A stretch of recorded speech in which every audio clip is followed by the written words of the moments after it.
Se você nunca teve que apresentar um seminário na sua escola ou na sua faculdade, acredite em mim que a sua hora vai chegar. Mas não se preocupe, porque eu me chamo Nara Vitória e nesse vídeo vou te mostrar 5 dicas de como se dar bem nesse tipo de trabalho. A primeira dica é: tenha clareza daquilo que você precisa entregar e saiba, ou pelo menos tente saber, qual a expectativa do seu professor. Tem muita gente que chega na hora do trabalho e não tem noção do que vai apresentar. Por isso, é preciso estar atento ao tema, ao que você precisa transmitir e qual é a proposta do seu professor. Porque não adianta nada você apresentar um trabalho maravilhoso e no final você ouvir: nossa, ficou muito bom, mas não era o que eu pedi. Ou eu queria que você tivesse falado mais sobre isso, mais sobre aquilo. Então é muito importante a gente ter essa clareza do que a gente precisa trazer. Vamos supor que te digam: traga a história do Brasil. Tá bom, mas isso é muito genérico. Você precisa entender o que você tem que fazer. Um resumão sobre aquilo, trazer um ponto específico, mencionar coisas importantes ou o que mais chamou a atenção.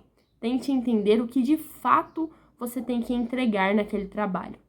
E a segunda dica é: não leia tudo o que você vai falar. Ou seja, não pegue um texto da internet ou uma parte do livro e simplesmente leia isso a apresentação inteira. Não faça isso. Acredite se quiser. Isso vai deixar o seu trabalho chato e vai te fazer perder pontos. Porque você não vai estar explicando algo que você aprendeu. Você vai estar simplesmente lendo um texto que você pegou da internet ou de um livro. Então não faça isso. Eu sei que na hora de apresentar a gente acaba ficando nervoso, mas é muito pior se você for simplesmente ler. Tente entender de fato o conteúdo. E, como eu puxando o gancho, a nossa terceira dica é: busque ter o domínio do conteúdo. Não adianta você saber sobre o que você precisa falar se você mesmo não entende nada desse conteúdo. Na maioria dos casos, as pessoas ficam nervosas porque não têm noção ou pouco conhecimento sobre aquilo que precisam explicar. Então, quanto mais você saber sobre o tema, sobre o conteúdo que você vai ministrar, melhor vai ser na hora de você explicar. Então, tente de fato aprender sobre o que você vai explicar. Não apenas decore palavras, tente explicar com suas próprias palavras. E a quarta dica é: simplifique os slides. Não coloque todo o conteúdo neles.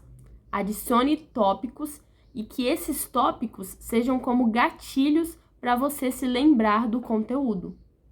Assim, toda vez que você lê um tópico, você vai ter algo para trazer sobre aquilo. Se você colocar uma imagem, explica a imagem e assim por diante. Tudo que você colocar, você explica. Não coloque coisas aleatórias. O exagero de textos nos slides faz você ficar perdido, tira totalmente o interesse das pessoas na sua apresentação e te dá aquela tentação de querer ler, só ler o que está nos slides. Então não faça isso, porque você vai olhar aquele monte de texto, vai ficar procurando uma palavra-chave para lembrar do conteúdo e não vai encontrar. Por isso que é importante você simplificar em tópicos. E a quinta dica, mas não menos importante, é: se o trabalho for em grupo, faça ele em grupo. Uma boa parte dos trabalhos que eu particularmente fiz em grupo, cada um montava o seu pedaço em casa e depois chegava na hora a gente juntava tudo, só que acabava que virava uma bagunça. Cada slide era diferente, um tinha muito texto, um tinha tópicos, outro tinha só slide, outra pessoa nem tinha slide para apresentar. Cada um apresentava de uma forma diferente, um lia, outro explicava, outro não falava nada, ficava mais quieto. Enfim, era uma bagunça. Então, sempre tente fazer trabalhos em grupo, de fato, em grupo. Ou seja, busque sempre padronizar o trabalho, principalmente quando ele for em grupo. Apesar de ter muito mais coisa para falar sobre esse assunto, eu vou ficando por aqui, mas se você quiser parte 2, comenta aqui embaixo. O sol já tá indo embora e eu tô indo também, mas se você gostou, deixa o seu like, se inscreva no canal e é isso. Tchau!